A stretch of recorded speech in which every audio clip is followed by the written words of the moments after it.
मैं थोड़ा सा मेरे बारे में बता देता हूं। जब बिजनेस मेरे पास आया था उस समय मेरे पास 3 ऑफर थे। पहला, सरकारी नौकरी, जिसको मैंने लात मार दी। दूसरा, मैं डायमंड का काम करता था, जिसको मैंने वाइंड अप कर दिया, बंद कर दिया। और तीसरा, मैंने आरसीएम बिजनेस को गले लगाया। मेरे पास सब कुछ है, गाड़ी, बंगला, बैंक बैलेंस, मेरे पास कोई कमी नहीं है। मैंने बहुत पैसा बिजनेस के थ्रू मेरे पास आया, मैंने काफी प्रॉपर्टीज बनाई। आज भी रिसेंटली जयपुर के अंदर आप लोगों को मैं इन्विटेशन देकर जा रहा हूँ खुला। बहुत जल्दी मेरा एक्सपीरियंस सेंटर ओपन होने वाला है। मैंने एक बिल्डिंग, वैसे तो 3 बिल्डिंग एक साथ ली है, लेकिन एक बिल्डिंग के अंदर मेरा पूरा एक्सपीरियंस सेंटर खुलने वाला है। कंपनी की तरफ से 3D आ चुका है। बहुत जल्दी, शायद 1 या महीने भर के अंदर हम स्टार्ट करने वाले हैं उसको। उसमें कुछ आधुनिक चीजें मैंने अपनी तरफ से कंपनी को सजेस्ट किया था, उन्होंने ओके कर दिया है। और कुछ आधुनिक चीजें वहां पर लगने वाली है। वो चीजें क्या है वो मैं भी आप लोगों को नहीं बताऊंगा, लेकिन आपको ऐसी चीजें दिखेगी जो इंडिया के अंदर किसी भी एक्सपीरियंस सेंटर पर भी नजर नहीं आएगी। 5 मंजिला मेरी बिल्डिंग है, मेन रोड के ऊपर, काफी अच्छी लोकेशन के ऊपर है। उस रोड के ऊपर मेरे पास ज्यादा नहीं, मात्र 30 से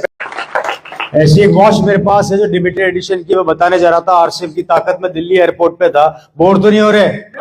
दिल्ली एयरपोर्ट पे एक सज्जन मेरे साथ खड़े हुए थे, उम्र थी उनकी 55 साल। हम एक घड़ी देख रहे थे, बहुत इंपॉर्टेंट घड़ी थी वो, बहुत ज्यादा महंगी घड़ी थी वो। मून ब्लैंक का नाम सुना है? नहीं सुना तो मेरे मुंह से सुन लेना। मून ब्लैंक, मून ब्लैंक के प्रोडक्ट्स मिलते नहीं है इंडिया में आसानी से, बहुत लिमिटेड एडिशन आता है कभी कभी।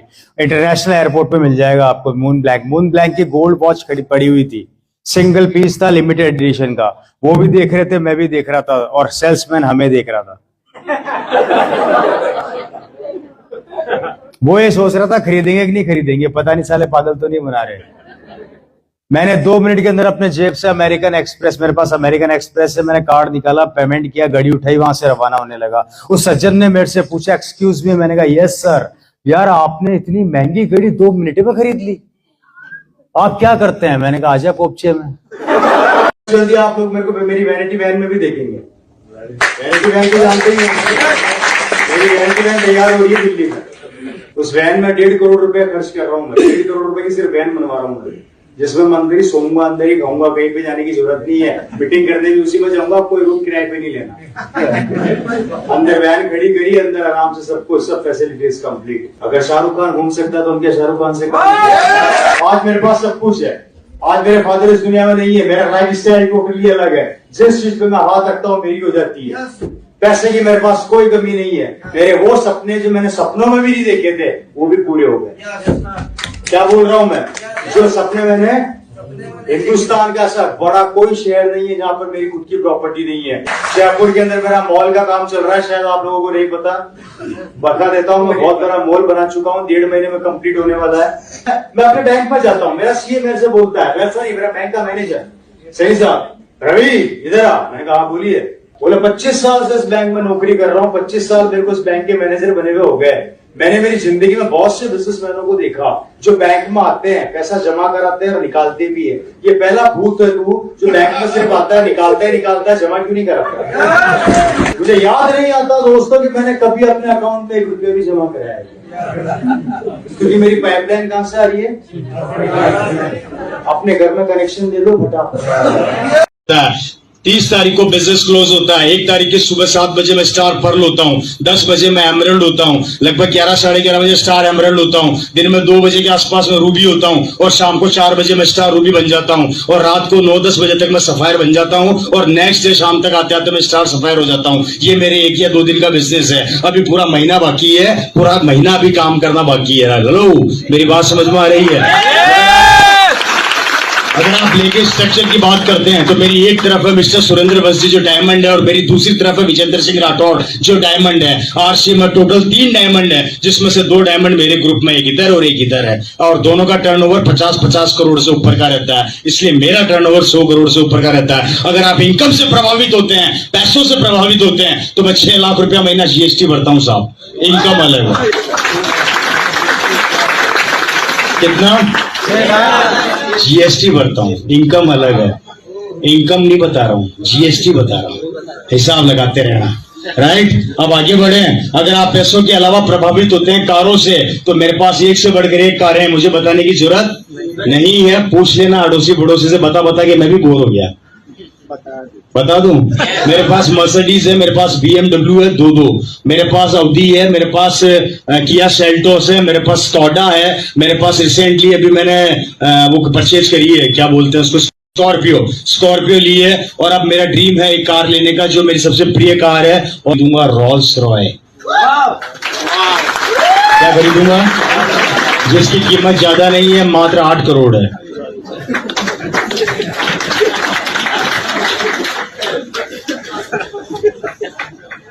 मेरी कोई भी कार, अभी रिसेंटली मैंने पिछले साल BMW X5 ली थी जो BM का सबसे हाईएस्ट मॉडल है। अगर मैं हम जाते एक्सयूवी के अंदर, ज्यादा महंगी नहीं है, 1.5 करोड़ की है और 50,000 का उसका एक टायर आता है। और अभी रिसेंटली मुगल सराय में प्रोग्राम करने आया था, जब उसको लेकर आया था। ज्यादा तेज नहीं दौड़ती, धीरे चलती है, 200 किलोमीटर प्रति घंटे की रफ्तार से मैं उसको चलाता हूं। कितनी? मेरे को आज भी याद आता है कि मेरे को लखनऊ से अगर आगरा जाना तो मुझे 2 घंटे लगते हैं। कितने घंटे में पहुंच जाता हूँ? उसी गाड़ी से। और गाड़ी इतनी स्मूथ चलती कि पता नहीं लगता। कुछ भी प्रॉब्लम हो गाड़ी पहले बता देती है कि सर आगे से 1.5 किलोमीटर दूर पे एक्सीडेंट हुआ है, ध्यान से निकालना। सर इस टायर के अंदर हवा कम हो रही है, पहले चेक कर लेना, बाद में बोलना मत मैंने नहीं बताया। सर आगे खड्डा आने वाला है, मेरे को ऊंचा कर लो। फिर जैसे बटन दबाता हूँ गाड़ी ऊंची हो जाती है। हाँ सर अब आप गाड़ी नीचे कर सकते हो। मैं बटन दबाता हूँ, गाड़ी ऑटोमेटिक नीचे हो जाती है। टायर का साइज जितने बड़े पड़ोस वाले अंकल का बेटा मोटरसाइकिल पे जाता है, उसमें जब मोटरसाइकिल खरीदी थी तो वो मोटरसाइकिल थी 65,000 की, उतने में मेरी गाड़ी का टायर आता है। ये ताकत है RCM की। प्रॉपर्टी की बात करते हैं, मेरे पास प्रॉपर्टी की कोई कमी नहीं है। रिसेंटली मैंने एक शानदार कॉम्प्लेक्स बनाया था और उस कॉम्प्लेक्स के अंदर मैं बहुत टाइम से अनाउंस करता आ रहा था कि मैं RCM का बहुत बड़ा एक्सपीरियंस सेंटर खोलूंगा और वो बात मैंने कर दिखाई। तो ये रवि शर्मा बातें हवा में नहीं करता। मैं वो जिद्दी लीडर हूं, अगर जम गया तो 2000 किलोमीटर भी कार से जा सकता हूं। मेरे को सिर्फ जमने की जरूरत है, जबकि मेरी कार का एवरेज है मात्र 4 का। 25,000 का तो मैं पेट्रोल फूक देता हूं जब यहां आता हूं, और आ चुका हूं कितनी बार। अगली बार बुलाओ, जनसंख्या बढ़ाओ, देखो आपके लिए कार लेके आएंगे। आप बोलेंगे बजाज में आएंगे। 100 करोड़ की नेटवर्थ है सर आपकी। नहीं मैडम, ये गलत न्यूज है। अच्छा सर, उसमें आप बोल रहे 100 करोड़ का टर्नओवर बोला, नेटवर्थ नहीं बोली मैंने। ओके, और 60 लाख की GST भी बोला आपने सर। 7 लाख? 7 लाख की GST भी। नहीं मैडम, ऐसा कुछ नहीं है। वो 6 लाख की। एक्चुअली वो डायरेक्ट सेलिंग कंसेप्ट का है। RCM का नाम सुना होगा आपने। जी। RCM का टर्नओवर है ये, और RCM का टर्नओवर हमारे मार्फत जाता है, तो वो टर्नओवर हमारा नहीं, RCM कंपनी का है। हाँ, और बहुत सारी गाड़ियां हैं टाइप, ये भी तो आपने कहा ना कि गाड़ियां हैं बहुत सारी, इतना हमारा टर्नओवर है, ये सब कंपनी के लिए कहा क्या आपने? RCM व्यापार है मैडम, बहुत बड़ी डायरेक्ट। इसके अंदर बहुत से लोगों ने गाड़ियां खरीदी है, परचेज करी है, बहुत से लोग इसमें काम करते हैं। इसके सुना आपने, 100 करोड़ की कमाई और लग्जरी गाड़ियों का जिक्र करने वाले रवि के दावे हवा हवाई हो गए।